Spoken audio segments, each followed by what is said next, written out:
السلام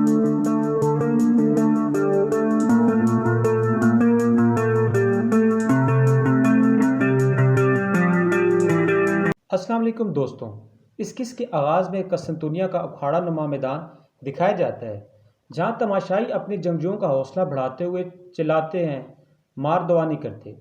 شور تھمنے پر کونور میدان کے درمیان میں آ جاتے ہیں اور بلند آواز سے کہتے ہیں، مقدس روم کے لوگوں، عظیم شہنشاہ اندرونیکوس کے گلیڈیٹرز کے ساتھ کھیل اب شروع ہوگا۔ اس پر عوام خوشی سے چلانے لگتی ہے۔ کونور کہتے ہیں، جو مارنے کے لیے پیدا ہوئے ہیں، بہترین جنگجو۔ کھیل کے باضابطہ تعارف پر تماشائیوں کا جوش و خروش مزید بڑھ جاتا ہے۔ تبھی شہنشاہ اندرونیکوس اس عمارت کی اپنے لیے مخصوص بالکنی میں سامنے آتے ہیں۔ ایک صلیبی سپاہی ترگت اور جیر کوتائی کے پاس آتا ہے اور کہتا ہے، تم چیختے کیوں نہیں ہو؟ جیر کوتائی جوش سے جواب دیتے ہیں، اگر تم خاموش رہے اور ساتھ ہی اس سپاہی کے گال تھپتھپاتے ہیں، پھر کہتے ہیں، تم فلسفی بن سکتے ہو۔ اس جواب پر صلیبی سپاہی جیر کوتائی کو کوئی فلسفی سمجھ کر وہاں سے چلا جاتا ہے۔ دوسری طرف بالکنی میں کھڑے شہنشاہ اندرونیکوس مسکرا کر سب لوگوں کی طرف دیکھتے ہیں، جس پر ان کے نام کے نعرے لگنے لگتے ہیں۔ کمانڈر کوزنیس ان سے کچھ فاصلے پر کھڑا آئسکی سے کہتا ہے، تم دن کے آخر میں میرا نام پکارو گے۔ شہنشاہ ہاتھ کے اشارے سے سب کو خاموش کرواتے ہیں، پھر کہتے ہیں، منسوخ شدہ مظاہر واپس آ گئے ہیں۔ کیونکہ روم کو جنگ کے لیے تیار رہنا چاہیے۔ روم کی قابلیت مظاہروں کے منسوخ ہونے کی طرح واپس آ جائے گی۔ شہنشاہ کے بیٹھنے کے بعد عثمان بھی بیٹھ جاتے ہیں۔ تمام سپاہی ان کی پیروی کرتے ہیں۔ شہنشاہ اندرونیکوس اپنے مرسا عصا زمین پر مار کر لڑائی شروع ہونے دو۔ عثمان خود سے کہتے ہیں، تم کھیل کھیلتے ہو اور تفریح کے لیے خون بہاتے ہو۔ نیچے اکھاڑے میں موجود توران اپنے ہاتھ میں پکڑی تلوار کے ایک دوسرے نہتے قیدی کی طرف بڑھا دیتے ہیں اور خود بغیر کسی ہتھیار کے جنگجو کی طرف بڑھتے ہیں۔ کمزور قیدیوں کے ساتھ ٹکراتے ہو، وہ جنگجو انہیں مارنے لگتے ہیں، جبکہ کمانڈر کوزنیس پلٹ کر کمانڈر سینتور کی طرف اشارہ کرتا ہے، جس پر سینتور اسبات میں سر ہلا کر وہاں سے چلا جاتا ہے۔ یہ دیکھ کر عثمان کہتے ہیں، غدار اپنے سوراخ میں چلا گیا ہے، غدار چال چل رہے ہیں۔ اس کے بعد کمانڈر سینتور کو اس میدان کے اندر عمارت میں جنگجو سپاہیوں کے سامنے دکھایا جاتا ہے۔ سینتور کہتا ہے، شہنشاہ اندرونیکوس گھٹنے ٹیک دے گا اور جب بھی اس کی حمایت کرے گا وہ مر جائے گا۔ تخت بہادروں کا ہوگا، آج ہمیں انہیں سبق سکھانے دیں۔ روم کے لیے واپس اکھاڑے میں دکھایا جاتا ہے کہ جہاں پر اچانک سے قیدی ان گلیڈیٹرز پر حاوی ہونے لگتے ہیں اور ان سے ٹکر کا مقابلہ کرتے ہیں۔ تماشائیوں میں ایک مشکوک شخص اور خاتون بھی موجود ہوتے ہیں، جو کہ باریک بینی سے میدان کے حالات کو دیکھ رہے ہوتے ہیں۔ بالائی منزل پر موجود کوزنیس آئسکی سے کہتا ہے، کمانڈر کہاں ہیں آپ؟ اسی دوران کمانڈر سینتور اپنے سپاہیوں کے ساتھ میدان میں داخل ہوتا ہے، جسے دیکھ کر کوزنوس کہتا ہے، شہنشاہ روم کا حقیقی کمانڈر سینتور۔ عثمان اور کونور بھی یہ سب دیکھ رہے ہوتے ہیں۔ اسی دوران اچانک سے تماشائیوں کے پیچھے سے جنگجو کمانڈر جتھوں کی صورت میں باہر نکلنے لگتے ہیں۔ عثمان کی نظریں ان تمام حالات پر بخوبی ہوتی ہیں۔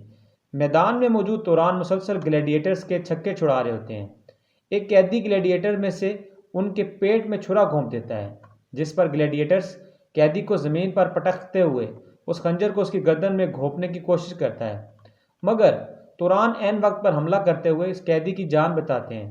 اسی دوران اچانک سے قریب میں ہی موجود پنجرے کا دروازہ کھلتا ہے، جس سے بہت سے کبوتر ہوا میں اڑ جاتے ہیں، گویا یہ رومی سپاہیوں کو حملہ کرنے کا اشارہ تھا۔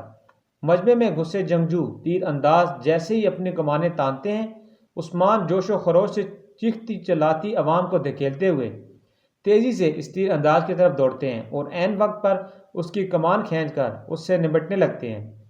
عین اسی لمحے ترگت سمیت عثمان کے باقی سپاہی بھی جنگجوؤں تیر اندازوں کی کمانیں ضبط کر کے انہیں زیر کر دیتے ہیں۔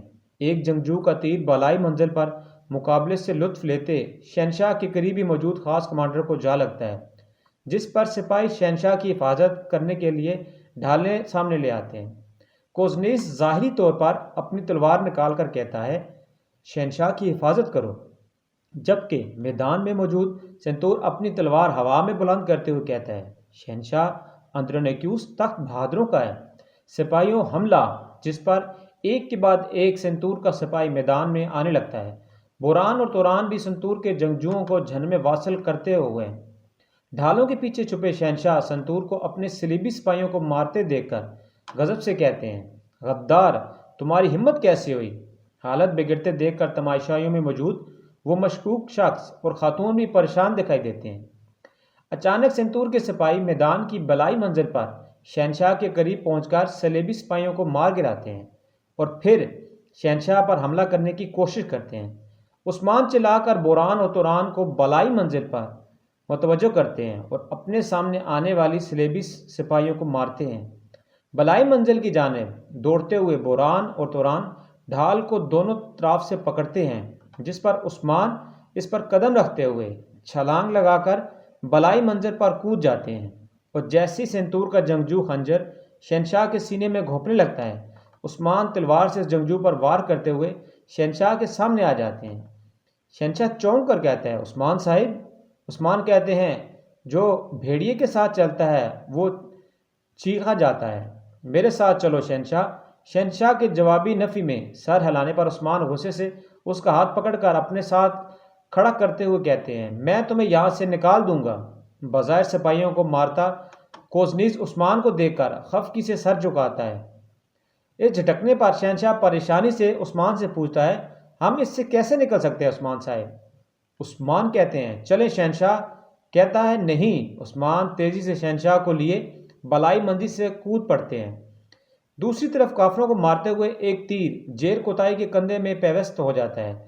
جیر کوتائی تیر توڑ دیتے ہیں۔ ترگت پوچھتے ہیں، کیا آپ ٹھیک ہیں بھائی جان؟ جیر کوتائی کہتے ہیں، میں ٹھیک ہوں۔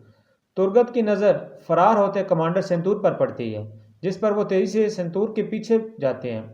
ایاز سپاہی جیر کوتائی سے پوچھتے ہیں، کیا تم ٹھیک ہو؟ جیر کوتائی کہتے ہیں، میں نہ صرف ٹھیک ہوں، میں غازی ہوں۔ اسی دوران زمین پر گرے عثمان اپنے حواس سنبھالتے ہوئے اٹھ کر بوران کی دی گئی تلوار اور شہنشاہ کو دیتے ہوئے کہتے ہیں، جب تک مدد نہیں آتی ہم آپ کے ساتھ رہیں گے شہنشاہ۔ اس کے بعد عمارت کے اندر راہداری میں سے فرار ہوتے ہوئے سنتور کو دکھایا جاتا ہے۔ اسی دوران کانتا کوزنیز پیچھے سے اس کے سامنے آ کر اسے پکارتا ہے، جس پر سنتور کمانڈر کو پکار کر اپنی تلوار سے اس پر حملہ آور ہو جاتا ہے۔ کوزنیز مقابلہ کرنے کی کوشش کرتا ہے، مگر سنتور اس کی گردن پر خنجر رکھ دیتا ہے۔ پیچھے سے ترگت کی آواز سنائی دیتی ہے۔ اس پر سنتور کی بے خبری کا فائدہ اٹھا کر کوزنیز اس کو اس کے خنجر سے قابو کر لیتے ہیں۔ اسی دوران ترگت سپاہیوں کے ساتھ اندر داخل ہوتے ہیں، کوزنیز کو پکارتے ہیں۔ کوزنیز خنجر سنتور کی گردن پر رکھتے ہوئے آہستگی سے اس کے کان میں کہتا ہے، تم بات نہیں کرو گے، میں تمہیں تھانے سے باہر لے جاؤں گا۔ یہ کہہ کر وہ سنتور کو دھکا دے کر ترگت سے کہتے ہیں، میں تمہیں دیر ہو گئی ہے، میں ابھی غدار کو پکڑا، چلو اسے شہنشاہ کے پاس لے جاتے ہیں۔ ترگت کہتے ہیں، ہاں اسے لے چلو۔ اس کے ساتھ ہی دوستوں یہ قسط اپنے اختتام کو پہنچتی ہے۔ اللہ آپ کا